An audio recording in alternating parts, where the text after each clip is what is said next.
পবিত্র ঈদ উল ফিতর উপলক্ষে সবাইকে জানাই ঈদের শুভেচ্ছা। ঈদ মুবারক।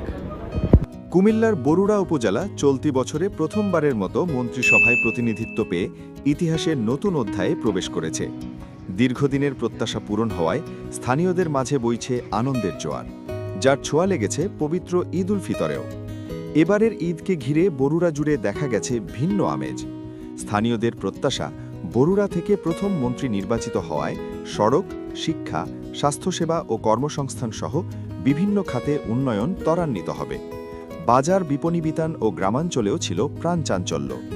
ঈদের আনন্দের পাশাপাশি এই অর্জন নিয়ে গর্ব প্রকাশ করেছেন অনেকেই। এদিকে বরুড়ার কৃতি সন্তান ও নবনিযুক্ত মন্ত্রী জাকারিয়া তাহের সুমন পবিত্র ঈদ উল ফিতর উপলক্ষে সামাজিক যোগাযোগ মাধ্যম ফেসবুকে এক বার্তায় দেশবাসী সহ বরুড়াবাসীকে আন্তরিক শুভেচ্ছা জানান। তিনি সহমর্মিতা ও সম্প্রীতি বজায় রাখার আহ্বান জানিয়ে বলেন, বরুড়ার সার্বিক উন্নয়নে সকলকে সঙ্গে নিয়ে কাজ করতে চান।